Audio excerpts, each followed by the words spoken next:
What's going on, Packer fans? Happy Sunday. Happy Packers game day, more importantly. Welcome into an all-new episode of the Pack-A-Day podcast. I'm your host, Andy Herman. You can follow me on Twitter at Andy Herman NFL. Thanks so much for joining me. It is a Packers game day. Crazy to think that we are basically at the halfway point. At least at halftime of this game, we will officially be at the halfway point, and I'm sure the rest of this season is just going to go crazy fast, and before you know it, the season will be over, for better or worse, maybe depending on how these next handful of games go.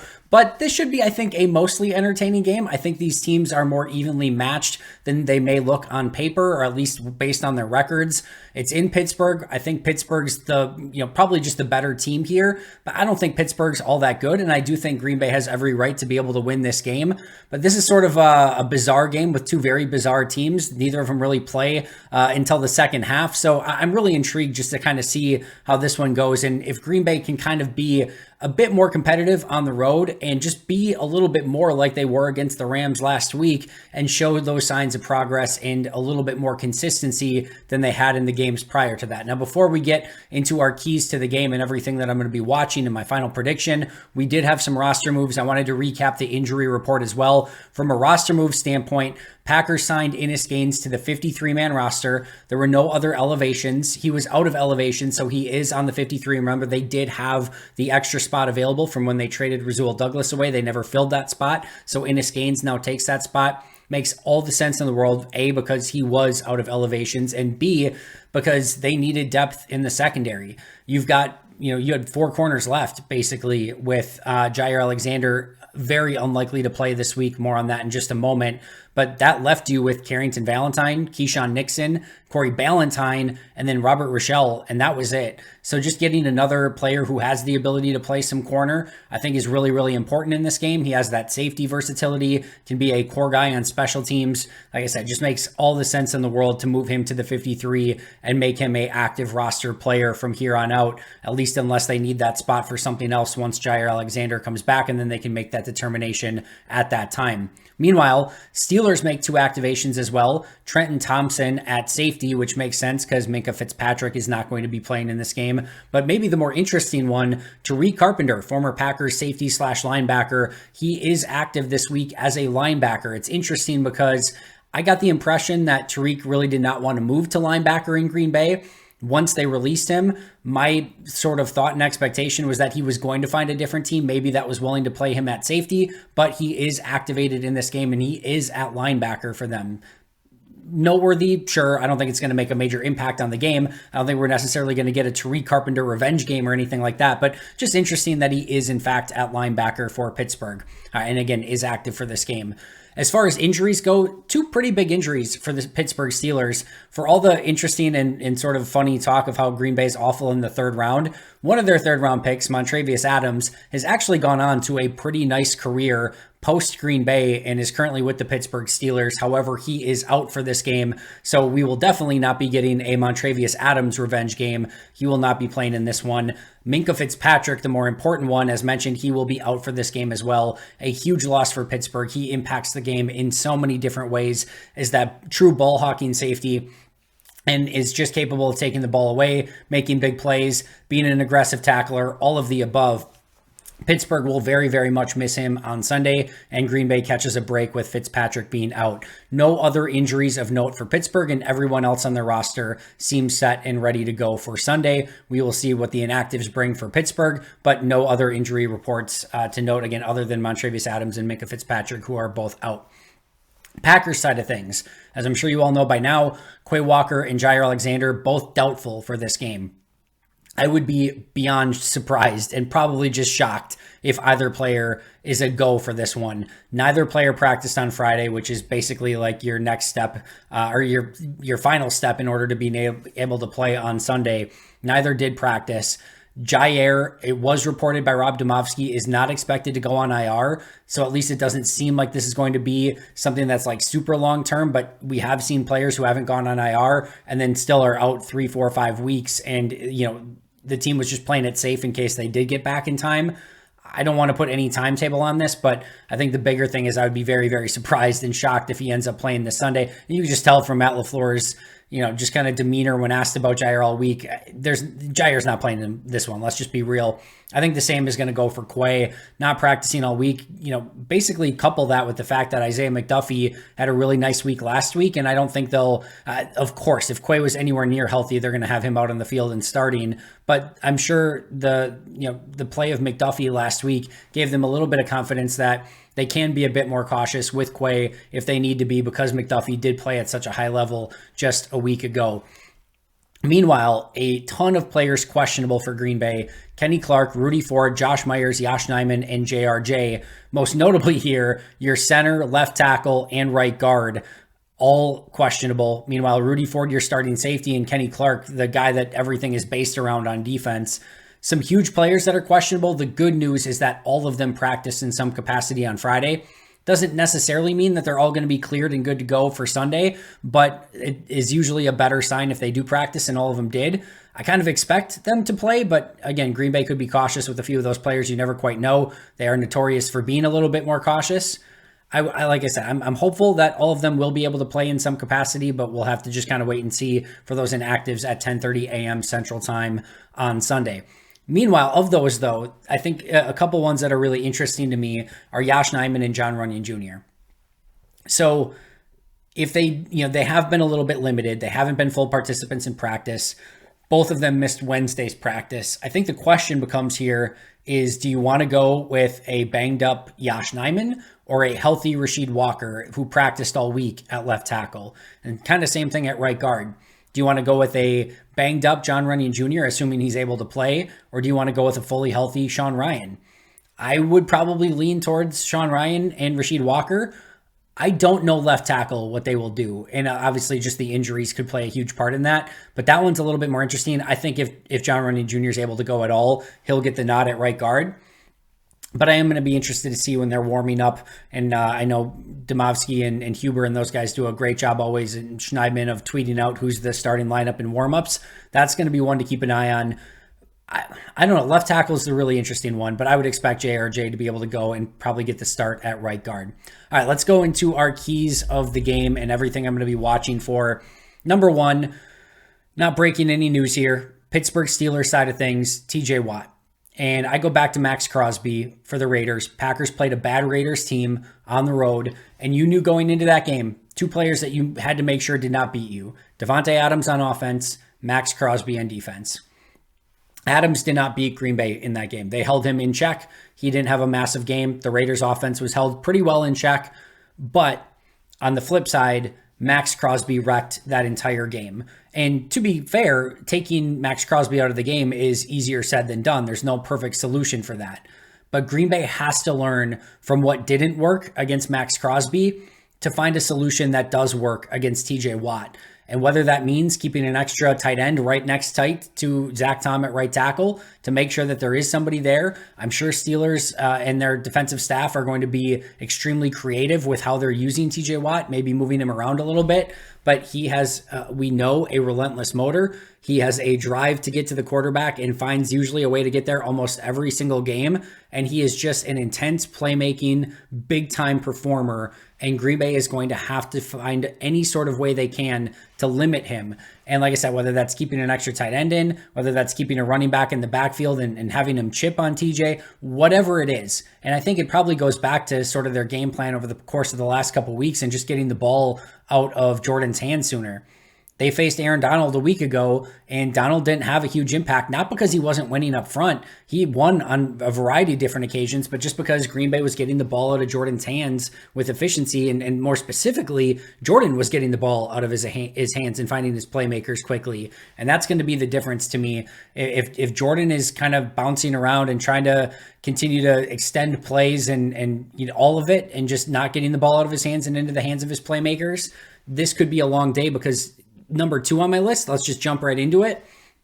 It's not just TJ Watt. Cam Hayward, Keanu Benton, Larry Ogunjobi, Alex Highsmith, that group of defenders, really, really good too.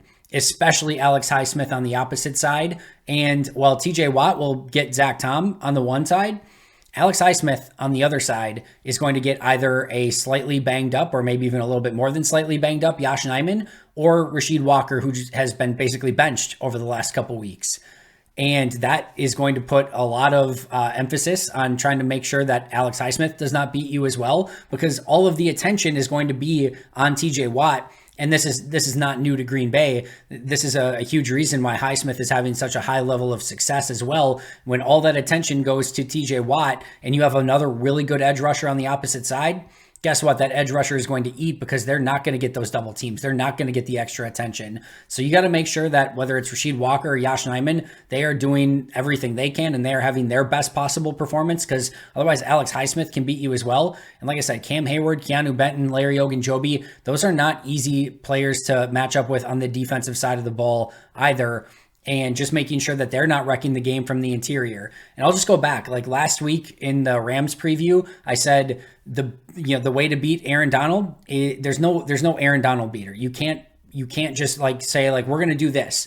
The way you beat him is by getting the ball out of your hands, just as we kind of mentioned. That's gonna be a massive key in this one, because again, if Jordan is holding onto the ball, it's going to be a really long day at the office for the offensive line. And don't be shocked if there's some, sack fumbles and those sort of things, because this Pittsburgh Steelers defensive front is good. They're physical, they're fast, they're intimidating, and they will get after the quarterback. And that's why I'm making both number 1 and number 2 on my list, is controlling these players and making sure, again, Jordan's getting the ball out of his hands and the offensive line is having a really good day. Compounding that is all the injuries up front, where Myers, Runyon, Nijman aren't practicing in full capacity through the course of the week. That's not going to make anything any easier for this Packers offense. All right, number 3 is stack success on run defense. Back-to-back weeks where Green Bay has played not just good run defense, not just great run defense, like phenomenal run defense. Yeah, Highsmith and Royce Freeman and Cam Akers, and it's not exactly a who's who of Pro Bowl running backs that they faced over the past 2 weeks. Green Bay's also made a name out of a lot of running backs that they've faced who have had career games against Green Bay's run defense over the course of the last, I don't even know how long at this point. And Green Bay going up against 2 teams that you knew wanted to run the ball, especially the Rams, because they didn't want to throw a ton with Brett Rippon. They were able to hold tight and really stuff, and stifle the run all day long in both of those games. That needs to continue to carry over. I do think that you want to make Kenny Pickett beat you in this game. Now, you don't want anyone to beat you in this game, but if you had a choice, I think you want to shut down the run and make it that Kenny Pickett's beating you with his arm.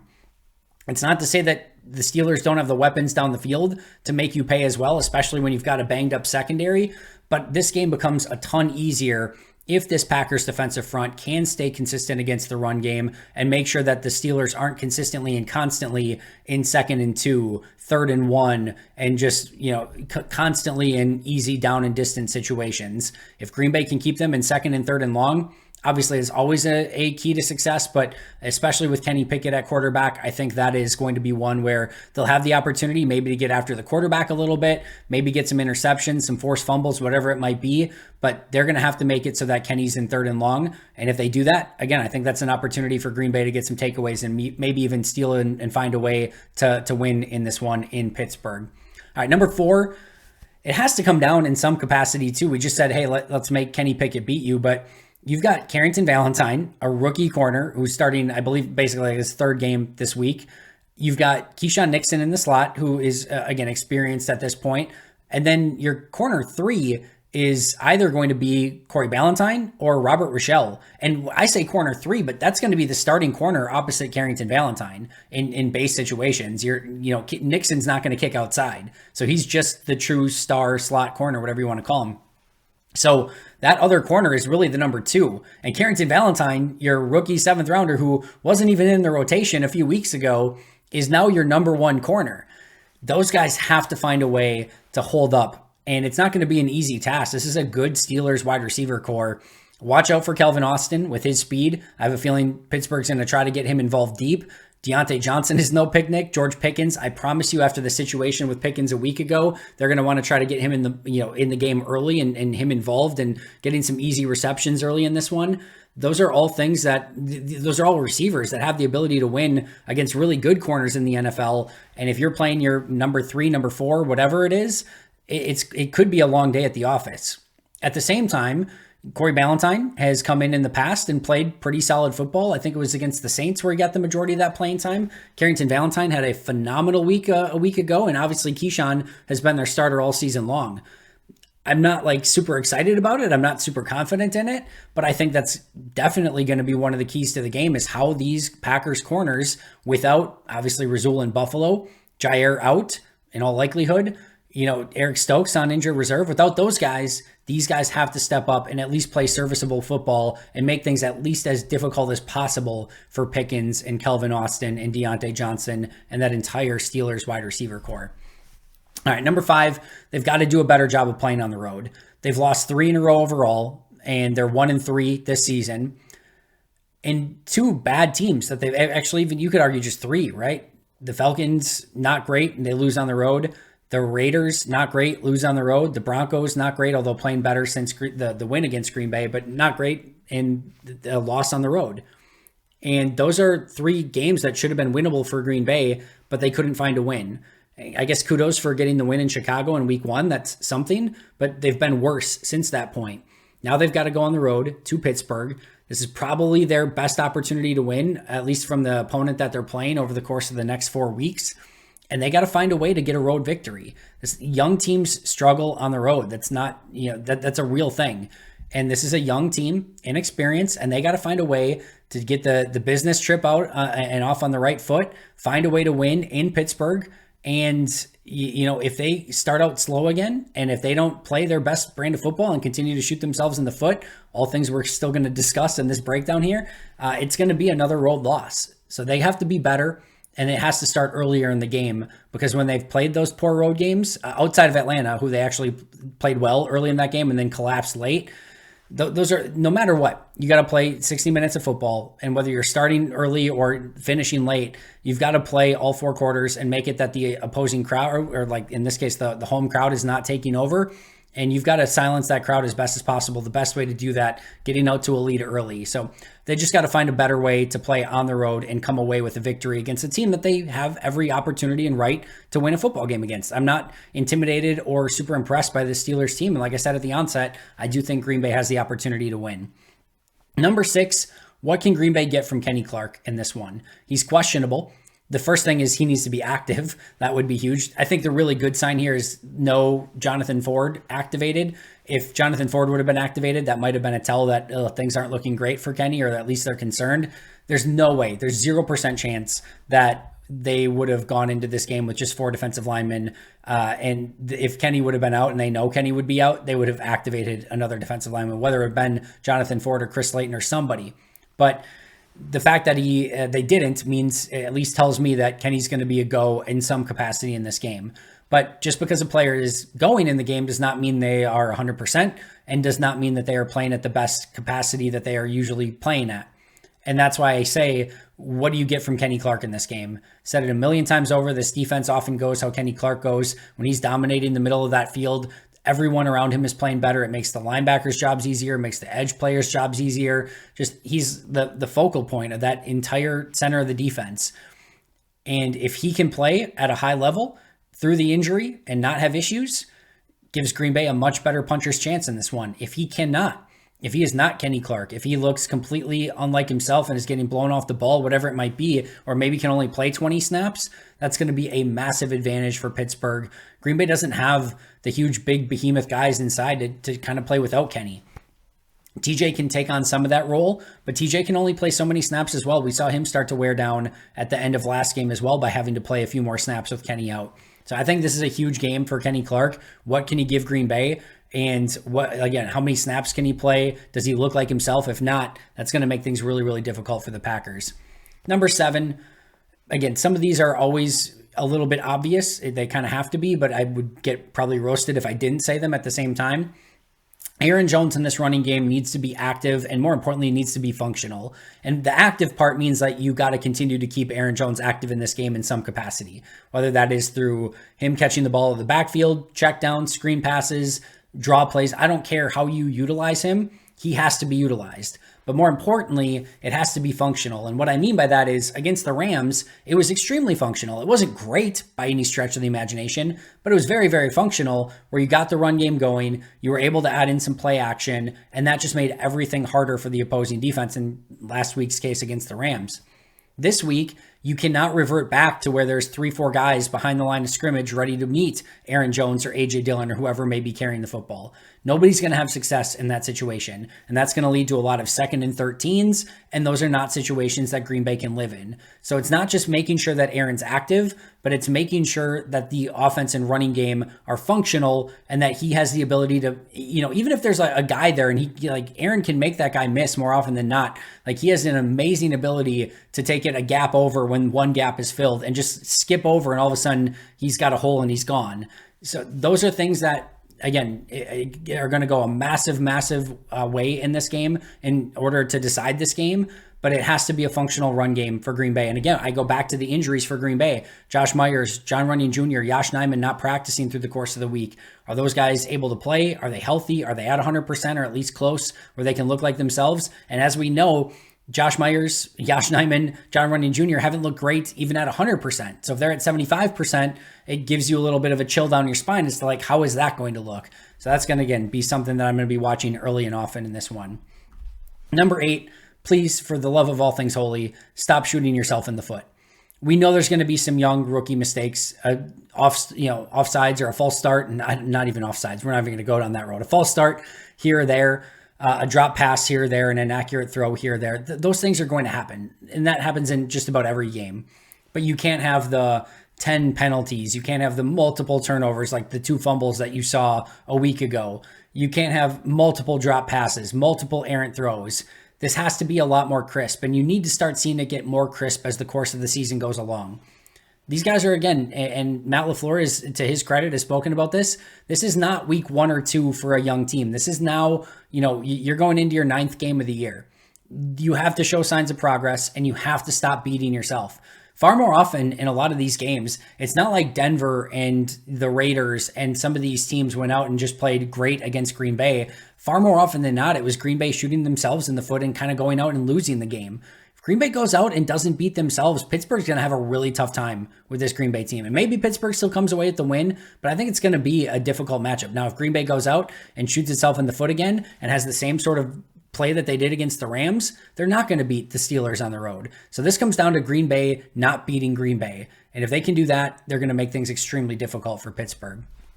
Number 9, attack an old friend of yours, Chandon Sullivan. He is giving up a quarterback rating of 118.4 when targeted so far this season. He hasn't been targeted a ton, so it's a little bit of a small sample size. But as we know, because we've seen Chandon in the slot in the past, he can be picked on, he can be attacked, and you can find success going at him.